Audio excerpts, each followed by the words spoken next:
You're going to want to start off finding this tool. It's similar to a SIM card removal tool, and you're going to insert it in the little hole on the bottom of the back plate to release the doorbell itself. You're going to need some picks, like guitar picks or tools to get underneath. You're going to want to go in vertically and then very quickly transition to a horizontal sort of look at it. So you want those picks going real horizontal right under the real thin portions of the front cover.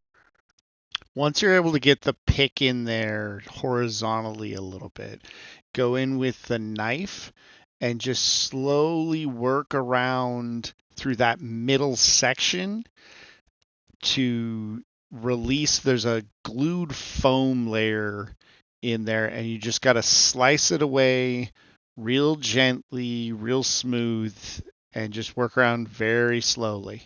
Once you've got it mostly up, get the pick all the way in the edge and then just pry it up. It's pretty delicate, so take it easy. Microphone hole. There are 4 stickers covering 1, 2, 3, 4 screws. So lens end to the right, they're a little bit inside on the bottom edge facing you, and they're a little bit outside. So like they're a little wider apart and further towards the ends of the device on that end than this end. And they're little black kind of plasticky screws. You can just get under them with a blade of an X-Acto knife and peel them up. So I'm noticing that this area right here is the IR floodlight. It's got a little bit of a plastic lens over it.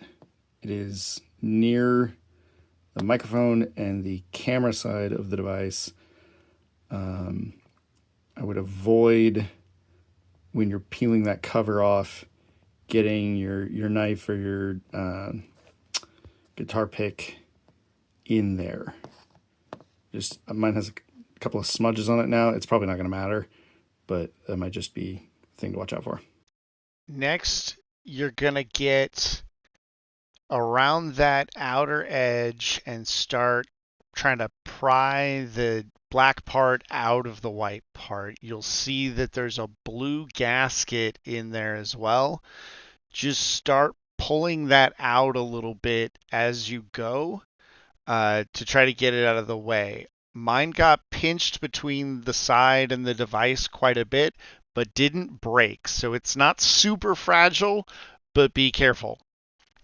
That'll come out all the way, and then you just gotta try to get that middle piece out. Once it's apart, it's gonna look like this. Essentially, on mine, you can see the battery disconnected when I pulled it apart and stayed in the back cover. So the pink stuff on mine like ripped the casing off of the RF shield. So that's fun. I'm thinking if you heat gun the back a little bit right in this area, just get it warm. I don't want to, you shouldn't cook it probably, but get it warm right here where that pink stuff is. That might get it. I had to long, hard, consistent pressure to just give that pink stuff time to kind of pull itself apart bit by bit. And eventually it just came out. Mine does not appear to have the same heater device that the other videos are showing.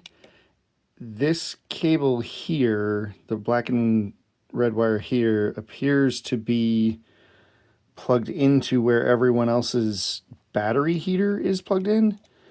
So I don't know if they just changed the design between what's online and what I have. But my battery came out. It was actually disconnected already when I pulled it, and then it had this blue stuff kind of gluing it to the top side. So the battery, as you saw in the prior video, was up here. So just kind of pry it off a little bit. It comes off real easy. Blue stuff's a little weird.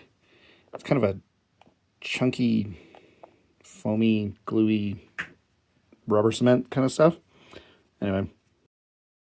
All right, so I threw the battery in there. I threw a little dab, just like a little tiny pea of that B7000 stuff right in this corner here on the plastic, so it wasn't touching anything else. Just a little something to keep that battery in there. I got the 270 battery, but what came out is the 300. I'm betting it'll be fine. But you might want to grab the 300 instead, just to get the right one. Okay, after a minute or two sitting here with the knife on it, just kind of hold it in. It appears to be in there well enough to package back up together. So I made the decision to kind of liberate that shield from the pink goo so I could put it back on correctly. I don't want any interference coming out of that. So it's the shield just kind of encapsulates components that might otherwise cause problems with the RF for the Wi-Fi and whatnot. Make sure you throw the blue seal back around it before you jam it in, and watch for it pinching as you're pushing it in. Pushed back in pretty easily. It does sit slightly below that outer rim when it's in all the way. So give it a quick kind of finger check and see that you have a little bit of a lip there on that white. I did munge a little bit of the white while I was prying to get that thing out of there. Like I said, I think maybe a little heat on that pink stuff might help release. But I've got the silicone cover that goes over it, so I'm not super worried. Gonna throw the 4 screws back in, and then throw some of the B7000. I think maybe a thin strip here, and then a couple of dabs around the perimeter here. Again, it's pretty well protected, and I've got that silicone cover that goes over it, so I'm not worried about getting it back on there perfect. Like super as well glued as it was with the foam. And I think I'm going to keep the B7000 on the foam such that if I need to take it out again, it has something to peel off of a little bit, as well as I'm going to void the tops of the screws with the adhesive. Okay, I did give that little IR lens, for what it's worth, a little rub with a t-shirt before I started applying the glue. I got all 4 screws in, thin line along this edge and this edge, 1, 2 thin little lines here, and 1, 2 thin little lines around here, avoiding that sort of unfoamed area there, and the unfoamed areas around there, as well as the screws, as I mentioned before.